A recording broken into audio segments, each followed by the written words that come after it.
आज हम एक पाठ पढ़ेंगे, बल तथा दाब। क्लास 8 की एक चैप्टर है। उस चैप्टर को समझने की कोशिश करेंगे कि दाब किसे कहते हैं, बल किसे कहते हैं। बल जब लगाते हैं तो वह कैसे अनुभव करते हैं किसी पे बल लगाने का। जब हम किसी वस्तु पर बल लगाते हैं तो वह वस्तु कैसे विस्थापित हो जाती है अपने स्थान से। अगर कभी कभी हम बल लगाते हैं लेकिन वह वस्तु अपनी जगह से विस्थापित नहीं होती है, मतलब जब हम बल लगाते हैं तो वस्तु अपने स्थान से परिवर्तन नहीं करता है, लेकिन कभी कभी इतना बल लगा देते हैं कि वह वस्तु अपने स्थान से परिवर्तन कर देता है। जब परिवर्तन कर देता है तो हमारा बल का मान कितना होता है, अगर परिवर्तन नहीं करता है तो हमारे बल का मान कितना होता है। इन्हीं सब के बारे में आज चर्चा करेंगे। तो पहला हेडिंग है, बल किसे कहते हैं। बल बल पूछे, बल और दाब में अंतर क्या होता है। दाब किसी वस्तु को दबाने का काम करता है, क्या उस पर बल नहीं लगाना पड़ता है, बल उस पर भी लगाना पड़ता है। लेकिन जो बल होता है वह बल किसी वस्तु के अवस्था में परिवर्तन, स्थान में परिवर्तन कर देता है।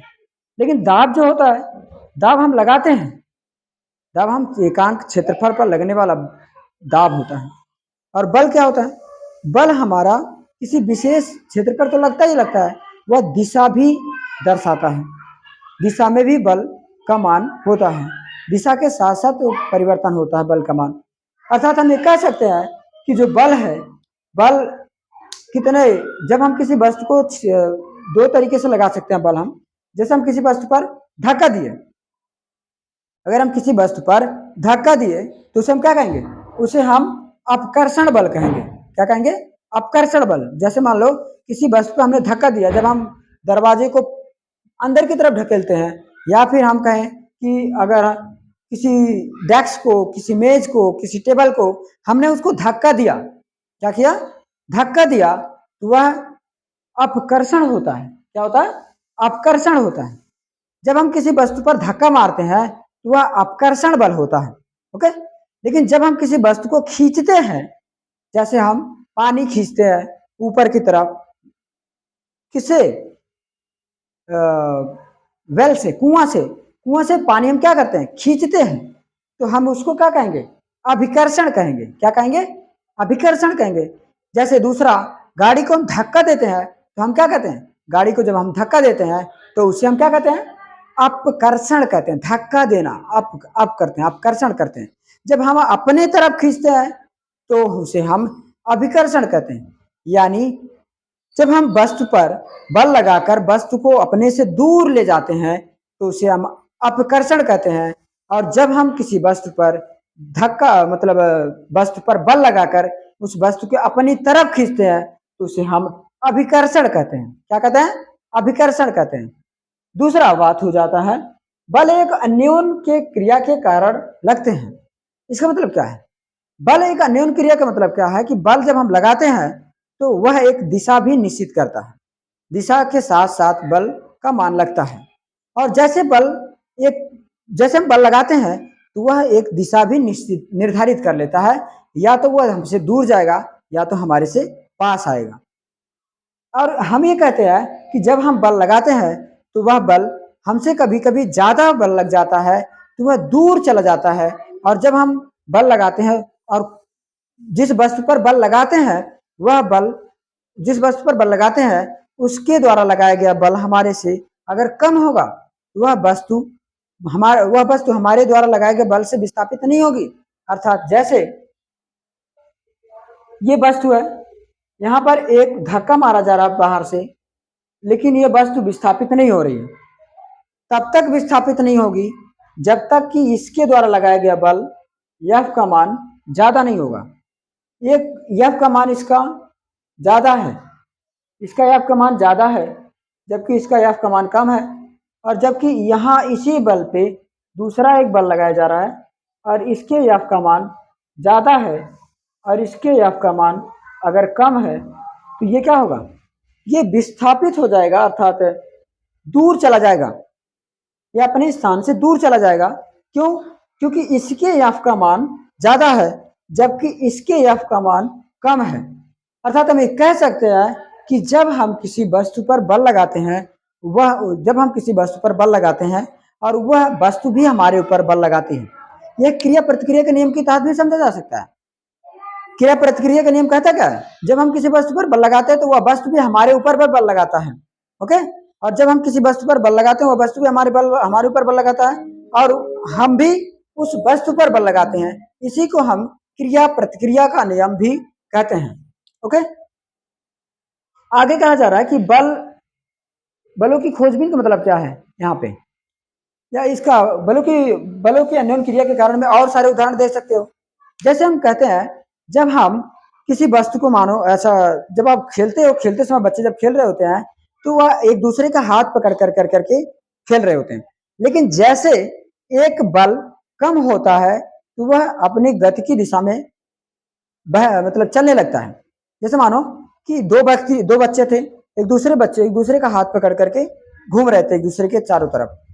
जैसे उस एक व्यक्ति का बल जैसे कम हुआ, तुरंत वह व्यक्ति के द्वारा लगने वाला बल जिसका कम हुआ वह क्या होगा, वह उस दिशा में चला जाएगा जिस दिशा में बल का मान ज्यादा होगा। दूसरा उदाहरण हम देख सकते हैं कि जैसे आप जानते होंगे कि आप मान लो ऐसे रसरी से तेजी से ढीला घुमा रहे हो, पत्थर आपके रसरी से बंधा हुआ है और तेजी से उसको घुमा रहे हो, तेजी से घुमाते घुमाते घुमाते घुमाते इतना स्पीड कर दिया, लेकिन संयोग से थोड़ी समय बाद इतना स्पीड होने की वजह से जो रसरी था, रसरी टूट जाता है। रसरी जैसे टूट जाता है तो वह आपका जो पत्थर था वो आपसे दूर चला जाता है। दूर क्यों जाता है, क्योंकि वह बल भी हमारे द्वारा जो बल लगाया जा रहा था उसके बल से, और जो बस पत्थर था वह भी अपने दूर जाने की तरफ बल लगा रहा था। इसका दूसरा उदाहरण आप समझ सकते हो, जैसे एक व्यक्ति यहाँ पर है, इसके चारों तरफ जैसे सूर्य की भी वही ऐसे बल लगता है। जैसे ये सूर्य है और ये पृथ्वी है, पृथ्वी चक्कर लगा रही है अपनी तरफ आगे की तरफ, और सूर्य है, सूर्य का चक्कर लगा रहा है पृथ्वी और सूर्य के बल के बीच में, पृथ्वी और सूर्य के बीच में बल लगाया जा रहा है। ओके, पृथ्वी और सूर्य के बीच में बल लगाया जा रहा है। जब पृथ्वी बल लगा रही है सूर्य पर, सूर्य बल लगा रहा है पृथ्वी पर, दोनों एक दूसरे के ऊपर बल लगा रहे हैं, दोनों एक दूसरे के ऊपर बल लगा रहे हैं। किसी कारण पृथ्वी अपने कक्षा में निश्चित कक्षा में गति कर रही है, निश्चित कक्षा में गति कर रही है, वरना क्या होता, वरना पृथ्वी सूर्य का चक्कर नहीं लगाती, सूर्य से दूर चली जाती। ये दोनों के द्वारा आपस में सामंजस्य मतलब संतुलित बल लग रहा है, तभी पृथ्वी अपने कक्षा पर निश्चित दिशा में निश्चित कक्षा में ही घूम रही है। वरना अगर ऐसा नहीं होता तो शायद पृथ्वी सूर्य से दूर चली जाती और वह दूर जाकर करके एक आरेखी गति करने लगती। अभी तो वह वृत्तीय गति करती है और वह एक आरेखी मतलब किसी भी दिशा में, जैसे प्लूटो घूमता रहता है उसी दिशा में गति करने लगती वह पृथ्वी। यह एक बल की अन्योन्य क्रिया के कारण ही होता है, मतलब कि बल एक अन्योन्य क्रिया के कारण ही लगता है। वह एक निश्चित मान तक सीमित रहता है। जब वह मान कम अथवा ज्यादा होता है तो वह अपने से विपरीत प्रदर्शन करने लगता है। जैसे हम कहें,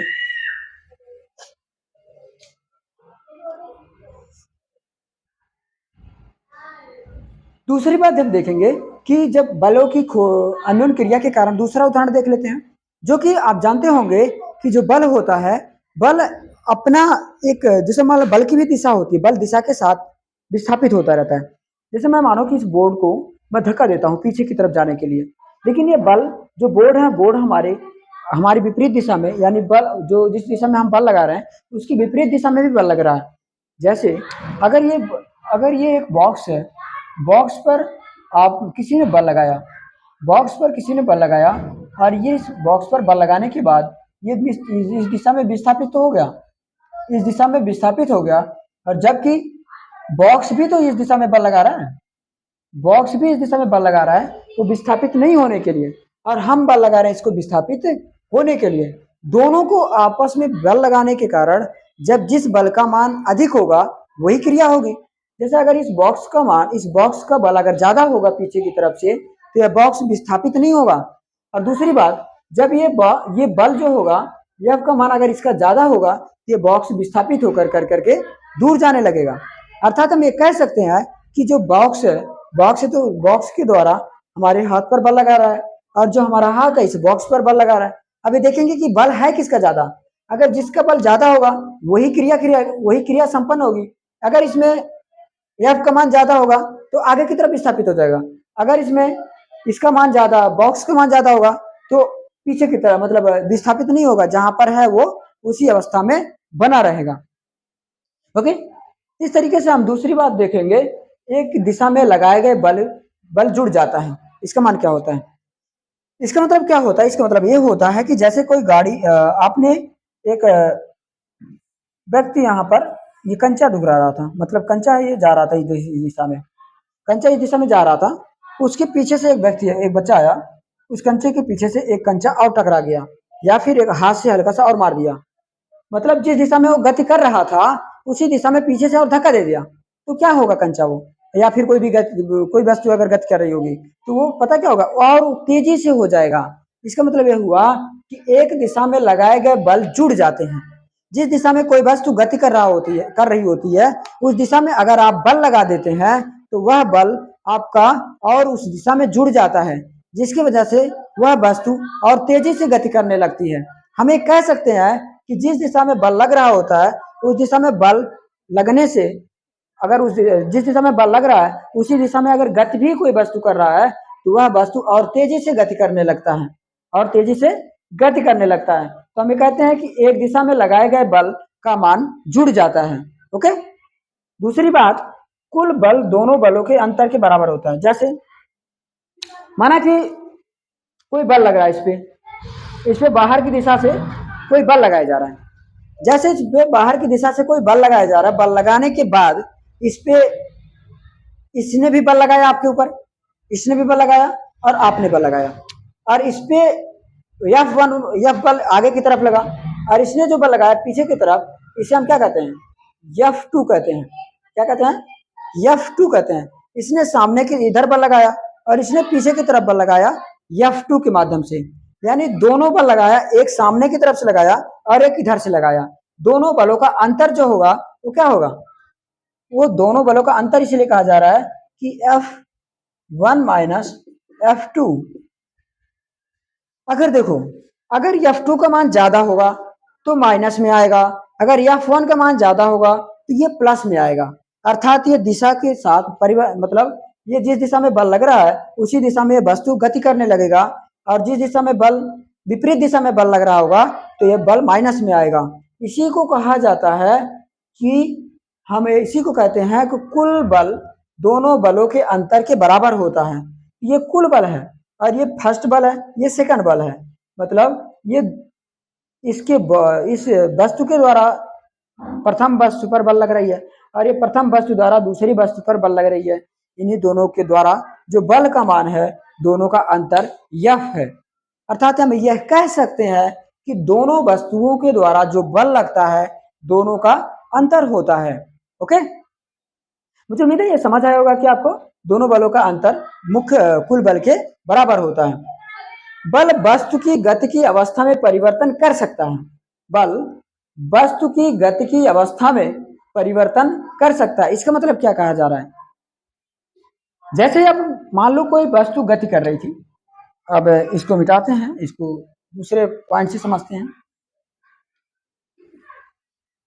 मैं ये कहना चाह रहा हूं कि अगर मान लो कोई गति कर रहा था, तेजी से जाता दौड़ता जा रहा था, अचानक आगे कोई रोक दिया, उसको बल लगा दिया तो तुरंत रुक जाएगा। तो वही तो ये कह रहा है, कह रहा बल वस्तु की गति की अवस्था में परिवर्तन कर सकता है। जैसे अगर कोई वस्तु यहां से मानो कि कोई जा रहा था, अचानक कोई आ गया, इसको सामने से रोक दिया, इधर ये जा रहा था, इधर सामने से आ गया, इसकी अवस्था पर ये गति की अवस्था में थी, इसको रोक कर करके इसको विरामावस्था में कर दिया, यानी गति की अवस्था में परिवर्तन कर सकता है।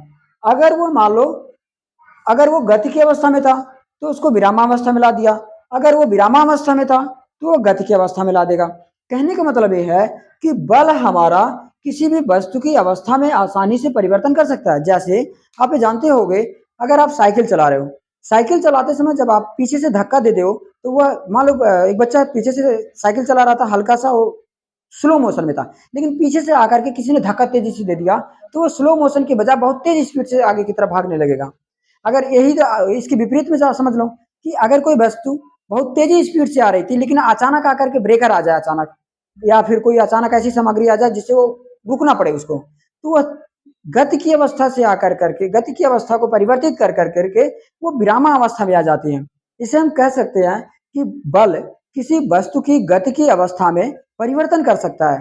वो गति की अवस्था में होगा तो उसे विरामावस्था में ला सकता है, अगर वो विरामावस्था में है तो उसे गति की अवस्था में ला सकता है।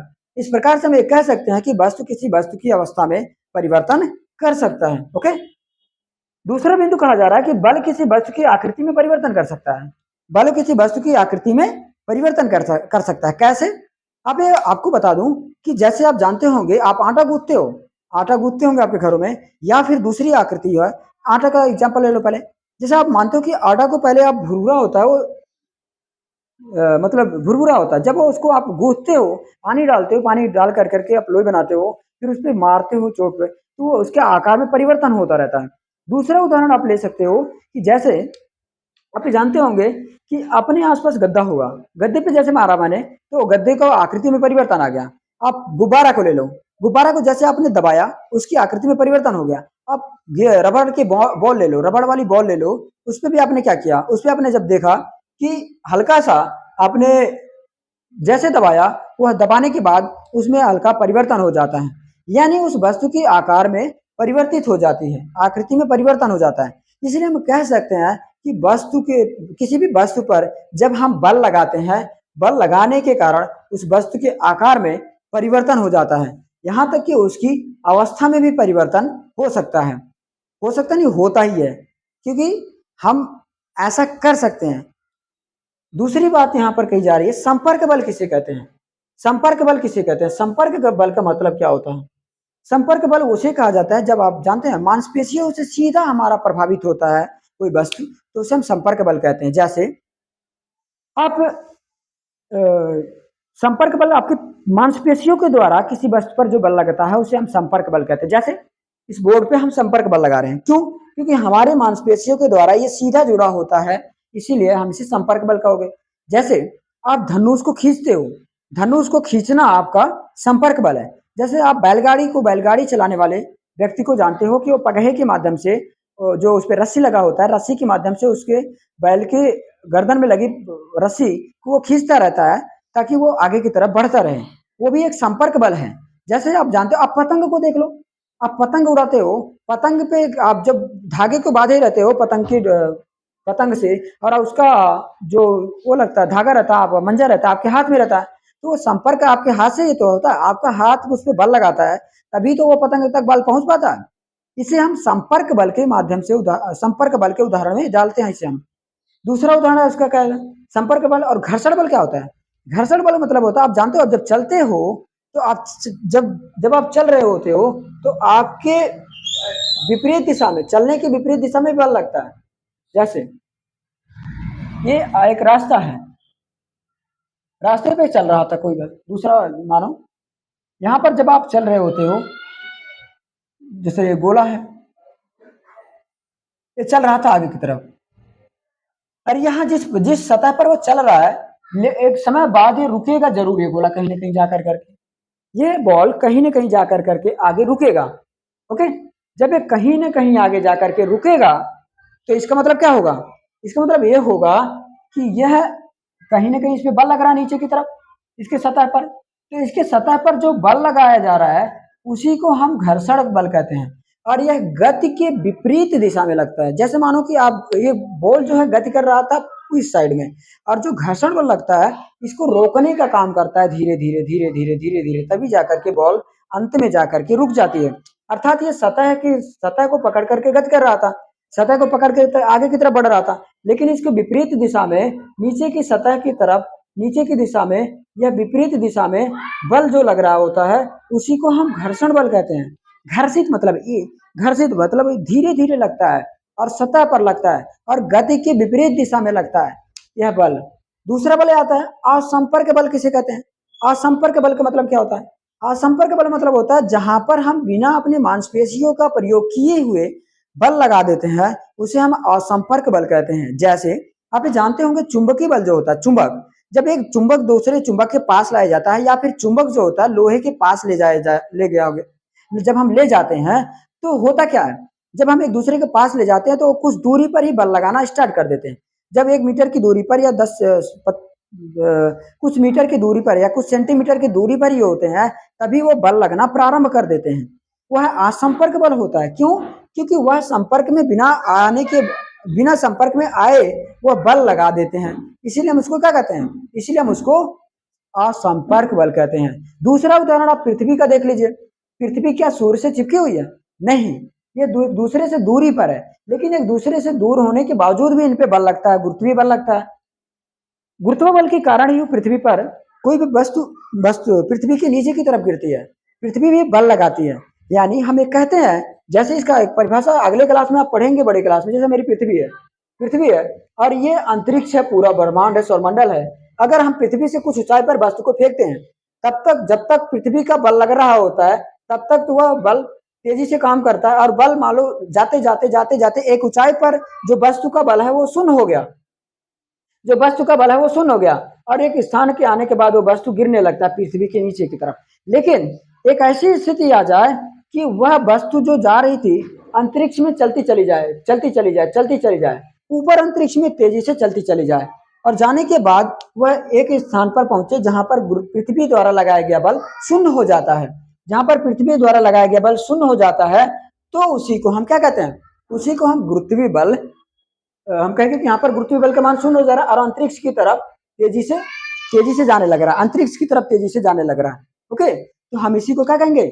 इसी को हम कहेंगे कि अंतरिक्ष में गुरुत्वीय बल शून्य हो जाता है और वस्तु अपने आप में तैरने लगती है, और बिना किसी बल का वह वस्तु ऑटोमेटिकली गति करने लगती है पृथ्वी अंतरिक्ष में। इसलिए हम कहते हैं कि जब हम अंतरिक्ष में जाते हैं तो पैराशूट लेके जाते हैं, मतलब अपने सुरक्षा उपकरण को लेकर के जाते हैं। कोई भी वस्तु वहां पर, मनुष्य का भार वहां जीरो हो जाता है, किसी भी वस्तु का भार वहां पर शून्य होने की वजह से वहां प्रत्येक वस्तुएं तैरने लगती हैं। और यही जब बल का मान शून्य, मतलब अंतरिक्ष में जाने से पहले कुछ ऊंचाई, जब तक पृथ्वी का मान लग रहा होता है, पृथ्वी का गुरुत्वीय बल लग रहा होता है, पृथ्वी का गुरुत्वीय बल जब तक लग रहा होता है तब तक तो वो इसको चुंबकीय नीचे की तरफ खींचता है, नीचे की तरफ खींचता है। अगर इस वस्तु का मान गुरुत्वीय बल के मान से कम हो गया तब तो नीचे आ जाएगा। लेकिन अगर एक पृथ्वी के द्वारा लगाए गए बल के मान से ये वस्तु का बल ज्यादा है, तो वो तो अंतरिक्ष में चला जाएगा। फिर जैसे कि रॉकेट लॉन्च, अब रॉकेट लॉन्च करता है ना, जब ये रॉकेट लॉन्च करता है तो होता क्या है? ये रॉकेट लॉन्च करते समय इस बल का मान, ये जो पृथ्वी के ऊपर जो रॉकेट लॉन्चर होता है, मतलब सेटेलाइट होता है, सेटेलाइट को लॉन्चर इतना स्थान तक पहुंचा देता है, इतनी ऊंचाई तक पहुंचा देता है कि जहां पर पृथ्वी का गुरुत्वीय बल का मान शून्य हो जाता है, और वो जो सैटेलाइट है उस स्थान तक पहुंचा देता है जहां तक शून्य हो जाने के बाद अब अंतरिक्ष में जब पहुंच जाता है तो वहां पर गुरुत्वीय बल का मान शून्य होने की वजह से वो अपने आप से गति करने लगता है वस्तु। इसे हम असंपर्क बल कहते हैं। चुंबकीय बल का मान समझ लिया आपने कि जब चुंबक किसी वस्तु को बिना संपर्क में लाए बल लगाता है तो उसे चुंबकीय बल कहते हैं। अब यहाँ पर एक टॉपिक है, दाब किसे कहते हैं? दाब का मान क्या होता है? किसी एकांक क्षेत्रफल पर लगने वाले बल को हम दाब कहते हैं। ओके, यानी P बराबर होता है F बटे A। जब हम किसी वस्तु के एकांक क्षेत्रफल पर जब दाब लगाते हैं तो उसी को हम एकांक क्षेत्रफल पर जब हम बल लगाते हैं तो उसी को हम दाब कहते हैं। क्या कहते हैं? दाब कहते हैं। जैसे दाब हम पास्कल में नापते हैं। दाब जैसे अब मान लो एक बोतल है, वो एक बोतल है, उसमें आपने पानी भर दिया, लेकिन आप हल्का सा सुई से उसमें छेद कर दो आप, तो पता है उसकी स्पीड जो पानी निकलने की होगी बहुत ज्यादा होगी, और वह पतले से जैसा लग रहा है कि बहुत धार बनाकर, पतली धार बना करके बाहर की तरफ वो पानी को फेंकेगा। अगर वही आप नीचे से पूरा काट दोगे तो दाब ज्यादा, मतलब तेजी से पानी बहने लगेगा, तो क्या होगा? बहुत तेजी से पानी बह करके बहुत कम समय में ही खत्म हो जाएगा बोतल के पानी। इससे क्या समझ आ रहा है? इससे ये समझ आ रहा है कि जब हम किसी वस्तु पर बल लगाते हैं और उसका क्षेत्रफल जितना कम होता है, क्षेत्रफल जितना कम होता है उस वस्तु पर दाब उतना ज्यादा लगता है, मतलब दाब उतना ज्यादा होगा। अगर क्षेत्रफल बहुत ज्यादा होगा तो बल का मान कम होगा। क्यों? क्योंकि जैसे मान लो एक बड़ा सा गुब्बारा है, बड़ा सा गुब्बारा है, उस पर आपने बल लगाया तो बल का मान थोड़ा कम होगा। लेकिन छोटा सा गुब्बारा है, अब उसको दबा रहा है तो उस पर बल का मान ज्यादा होगा। इसका दूसरा उदाहरण देख सकते हो आप, जैसे आप एक आप पानी भर लो पॉलीथीन में, आप पानी भर लो, पॉलीथीन में पानी भरने के बाद हल्का सा छेद कर दो, तो उसके माध्यम से हल्का सा छेद करने की वजह से उसमें से पानी बहुत देर तक गिरता रहेगा। जबकि अब उसी पॉलीथीन को दोबारा भर करके पानी आप थोड़ा सा दूसरे पॉलीथीन में, 2 पॉलीथीन में आप पानी भर लो, एक हल्का छेद करो और एक ज़्यादा छेद करो, तो किसमें से ज़्यादा पानी सबसे ज़्यादा आएगा? मतलब फास्ट पानी किसमें से आएगा? जो जिसमें से हल्का छेद किया गया है, उसमें से पानी बहुत लंबे समय तक आता रहेगा और पतली धार के साथ आएगा और स्पीड से आएगा। जबकि जिसमें ज़्यादा छेद किया गया है, उसमें से पानी कम स्पीड से आएगा और बहुत जल्दी पानी गिर जाएगा।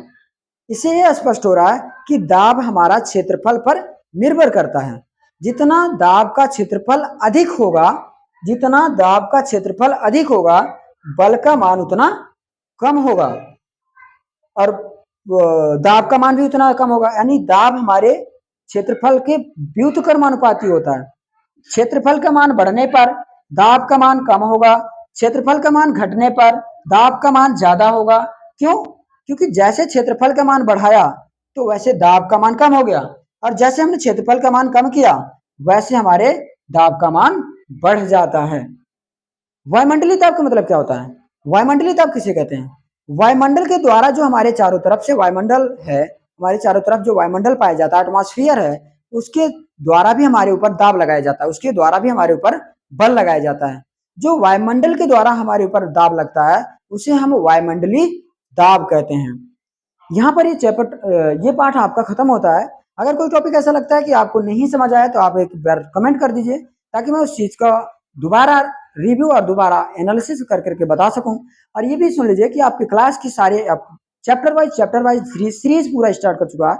इस सीरीज के माध्यम से आपके पूरे क्लास की वीडियो अपलोड कर दिए जाएंगे। यहाँ पर लिखवाने का काम नहीं करवाया जा सकता, करवाया तो जा सकता है लेकिन बहुत लेंदी वीडियो हो जाएगा, पूरा ये 2-2 घंटे का वीडियो हो जाएंगे, फिर वो बहुत लेंदी वीडियो हो जाएंगे और एक क्लास की वीडियो नहीं समाप्त किया जा सकता इसे। इसलिए इसमें सिर्फ और सिर्फ समझाने का कार्य किया जाता है कि आपको समझ आ जाए। आपको समझाने के बाद आपके पीडीएफ मटेरियल इस क्लास के एंड में अपलोड कर दिया जाएगा कुछ समय बाद।